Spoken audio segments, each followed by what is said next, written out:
नमस्कार। उत्तर प्रदेश की खबरों के साथ मैं हूं मनोज मानस। खबरों का रुख करेंगे उससे पहले देख लेते हैं इस वक्त की अहम हेडलाइंस। रामनगरी दीपोत्सव में एक साथ जलेंगे 29 लाख दिए, सीएम योगी रहेंगे मौजूद। सील हुई रामनगरी की सीमाएं। सपा प्रमुख अखिलेश यादव ने अयोध्या दीपोत्सव पर उठाया सवाल, कहा हर साल दियों पर खर्च करना समझ से परे। धनतेरस से भाई दूज तक नहीं होगा आंदोलन, बिजली कर्मचारी संघ की घोषणा, कहा प्रदेश में होगी अबाध आपूर्ति। पीसीएस फ्री एग्जाम की आंसर की जारी, प्रयागराज समेत सभी जिलों में 12 अक्टूबर को हुई थी परीक्षा, 25 अक्टूबर तक मांगी गई आपत्ति। हरदोई जा रही बस में लगी आग, 60 यात्रियों ने कूदकर बचाई जान।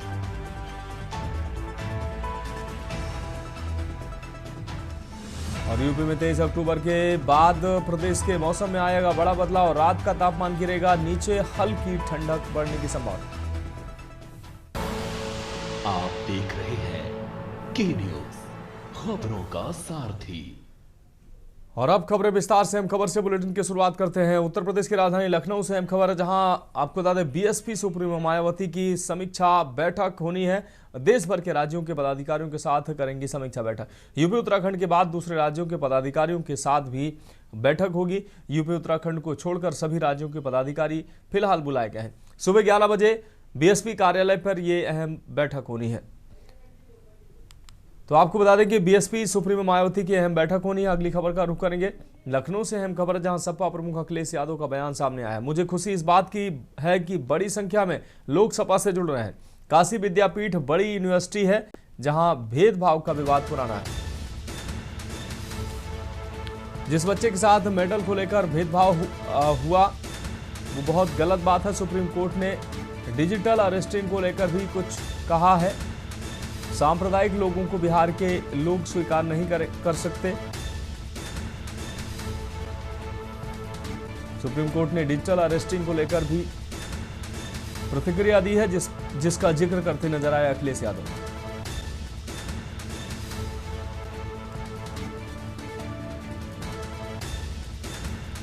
तो सांप्रदायिक लोगों को बिहार के लोग स्वीकार नहीं कर सकते अखिलेश। सुप्रीम कोर्ट ने डिजिटल अरेस्टिंग को लेकर भी कहा।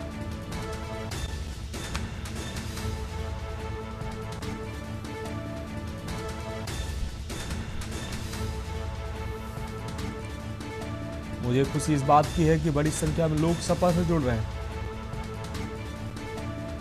काशी विद्यापीठ बड़ी यूनिवर्सिटी है, जहां भेदभाव पुराना। जिस बच्चे के साथ मेडल को लेकर भेदभाव वो बहुत गलत बात है।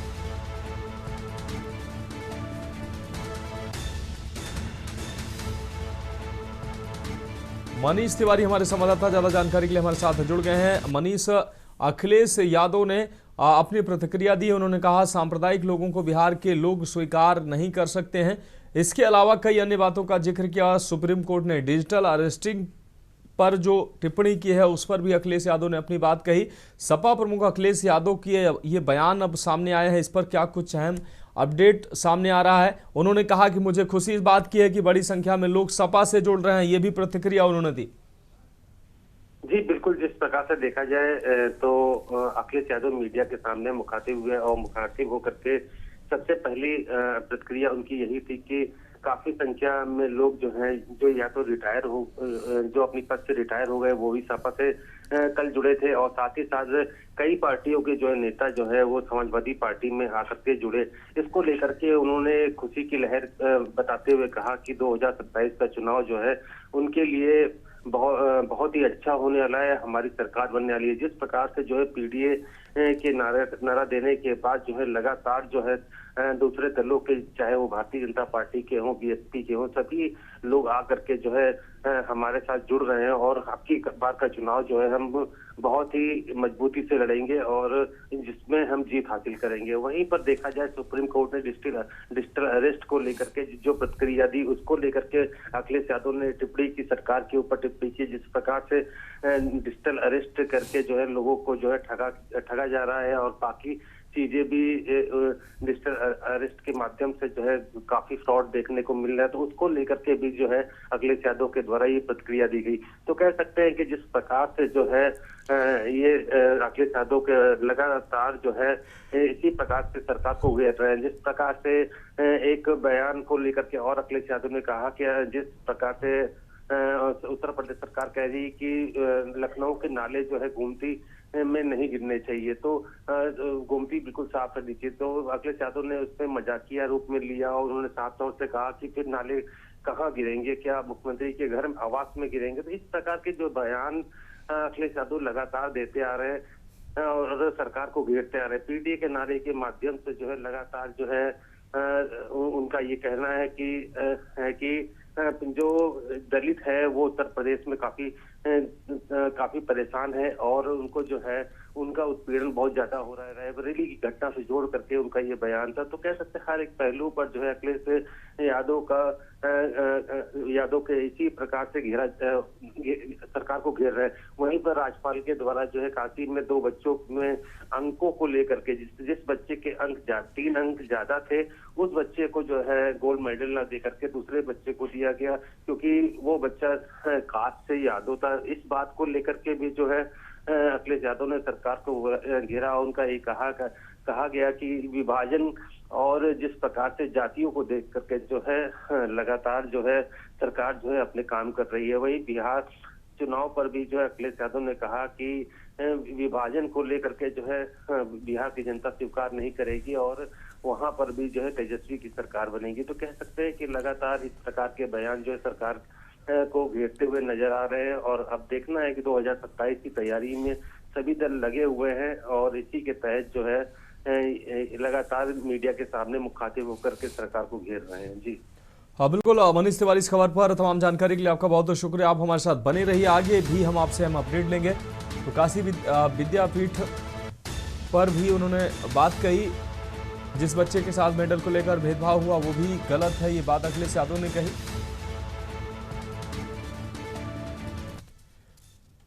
और अब बढ़ेंगे अगली खबर की ओर। लखनऊ से अहम खबर है, जहां बीएसपी सुप्रीमो मायावती की समीक्षा बैठक। देश भर के राज्यों के पदाधिकारियों के साथ करेंगी समीक्षा बैठक। यूपी उत्तराखंड के बाद दूसरे राज्यों के पदाधिकारियों के साथ समाजवादी, आपको बता दें बहुजन समाज पार्टी के अध्यक्ष जो हैं मायावती, वो बैठक करेंगी। यूपी उत्तराखंड को छोड़कर सभी राज्यों के पदाधिकारी बुलाए गए। सुबह 11 बजे बीएसपी कार्यालय पर यह अहम बैठक होनी है। मनीष तिवारी हमारे संवाददाता लगातार अहम अपडेट के लिए जुड़े हुए हैं।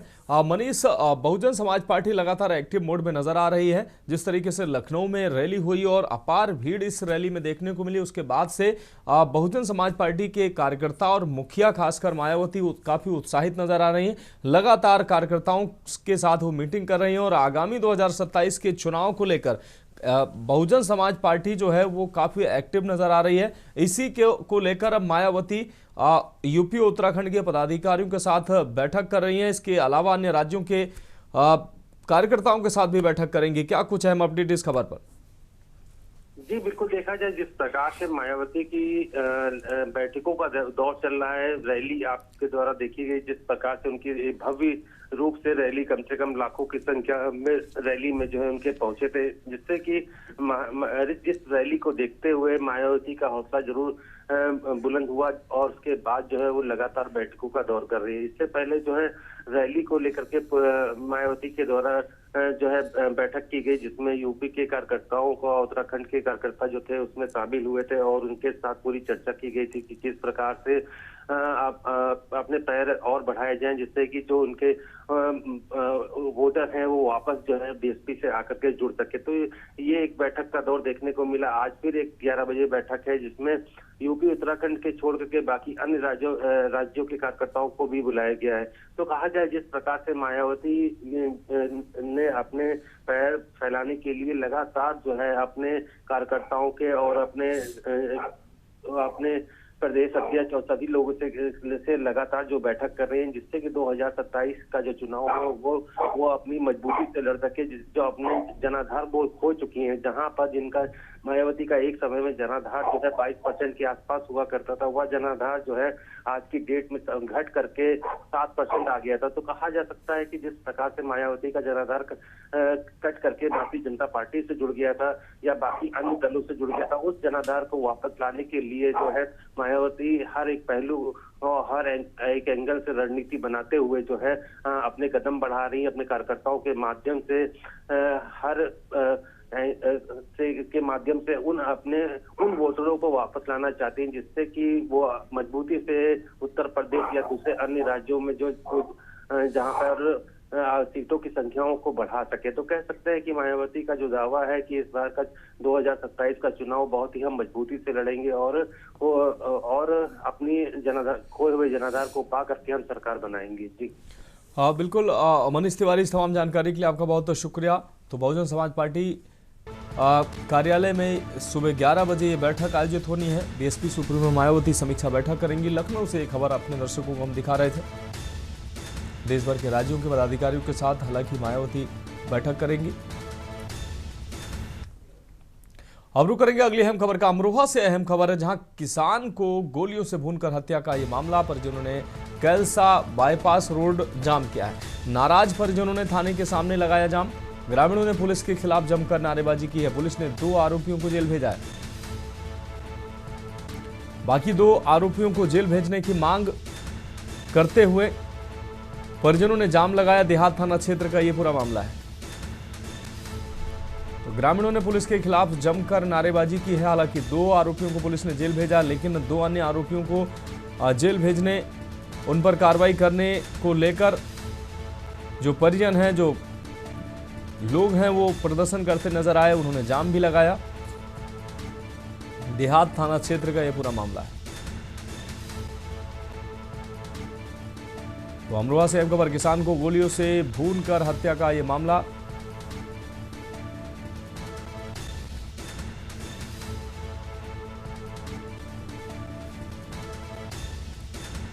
नाराज परिजनों ने थाने के सामने लगाया जाम।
तो अमरोहा से अहम खबर, किसान को गोलियों से भूनने का मामला। परिजनों ने कैलसा बाईपास रोड जाम किया है। 2 आरोपियों को पुलिस ने जेल जरूर भेजा है, लेकिन नाराज परिजनों ने अन्य 2 आरोपियों पर कार्रवाई को लेकर प्रदर्शन किया। अब बढ़ेंगे अगली खबर की ओर। खबर फर्रुखाबाद से, जहां धनतेरस की शाम जनपद में एक भीषण घटना हो गई। आपको बता दें, बायोडीजल प्लांट में अचानक भीषण आग लग गई है। आग की लपटें कई किलोमीटर दूर से देखी जा सकती थी। आग लगने से मौके पर हड़कंप मच गया। मौके पर दमकल की कई गाड़ियां और अधिकारी पहुंचे, लेकिन आग बुझाने में दमकल की गाड़ियों के पसीने छूटते नजर आए। थाना नवाबगंज के आपको बता दें, सुकरुल्लापुर ओवरब्रिज के निकट कायमगंज फर्रुखाबाद मार्ग पर ग्राम सादिकपुर में पीएनडे बायो रिफाइनरी प्राइवेट लिमिटेड नाम से बायोडीजल की फैक्ट्री है। आपको बता दें दमकल की लगभग 3 गाड़ियों ने आग बुझाने का प्रयास किया, लेकिन फायर ब्रिगेड के द्वारा आग पर काबू हालांकि पाया जा सका। उस दौरान आग इतनी विकराल थी कि 3 फायर टेंडर की गाड़ियां नाकाफी साबित हो रही थी। जानकारी मिली कि फैक्ट्री में 2 टैंकर डीजल से भरे हैं। फैक्ट्री के एक कर्मी ने जानकारी दी कि फैक्ट्री में उस बिल्डिंग का कार्य, आपको बता दें वेल्डिंग का कार्य चल रहा था, उसी दौरान आग की घटना सामने आई। हालांकि आग पर काबू पा लिया गया।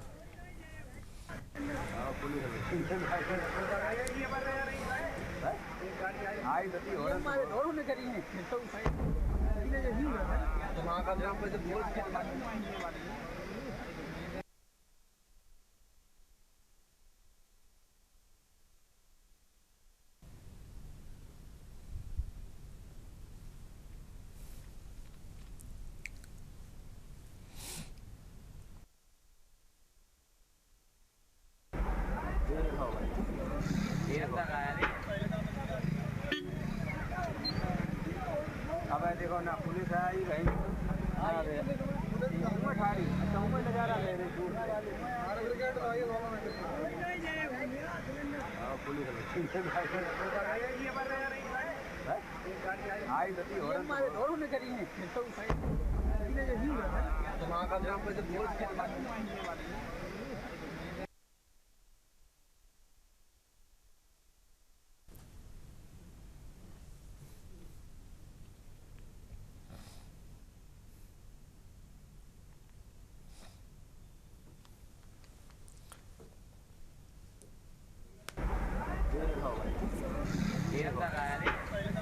और इस खबर पर हम अपडेट के लिए हमारे संवाददाता सतीश गुप्ता हमारे साथ जुड़ गए हैं। सतीश, बायोडीजल आपको बता दें फैक्ट्री में आग लगी है, क्या कुछ अहम अपडेट है इस पर? हालांकि आग पर बताया जा रहा है कि काबू पा लिया गया है। बायोडीजल प्लांट में जहां पर आग लगी है किसी तरीके की किसी के हताहत होने की कोई खबर, हालांकि नुकसान की भी संभावना बनी हुई है, क्या कुछ अहम अपडेट है? इसमें कल रात को 6:30 बजे लगभग अचानक आग लग गई बायोडीजल प्लांट में।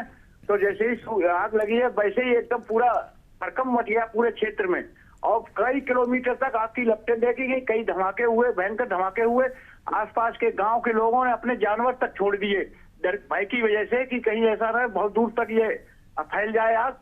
लेकिन जो है तत्काल ही डीएम आशुतोष कुमार, एसपी आरती सिंह, सीओ मोहम्मदाबाद अजय राज वर्मा पूरा फोर्स लेके एकदम वहां घटनास्थल पहुंचे और दमकल की गाड़ियां पहुंच गई। 3 गाड़ियों ने कड़ी मशक्कत के बाद लगभग 4 घंटे में 3.5-4 घंटे में काबू पा लिया आग पर। और एक व्यक्ति के हताहत होने की वो बताई जा रही है, लेकिन बाकी कोई जनहानि नहीं हुई है। बिल्कुल जी, लिया गया है। और जो फैक्ट्री मालिक हैं उनका काफी नुकसान बताया जा रहा है। वो कायमगंज के निवासी हैं अवधेश कौशल, तो वो उनका नुकसान काफी बताया जा रहा है। बिल्कुल सतीश, इस तमाम जानकारी के लिए आपका बहुत बहुत शुक्रिया। तो बायोडीजल प्लांट में ये भीषण आग की घटना सामने आई, हालांकि आग पर काबू पा लिया गया है। काफ़ी मशक्कत के बाद आग पर काबू पाया गया है। जो नुकसान की अगर बात करें तो नुकसान इस प्लांट में आग लगने की वजह से भारी न्नुकसान की खबर बताई जा रही है। तो फिलहाल उत्तर प्रदेश की खबरों में अभी के लिए मेरे साथ इतना ही। मुझे दीजिए इजाजत और आप देखते रहिए के न्यूज़ इंडिया।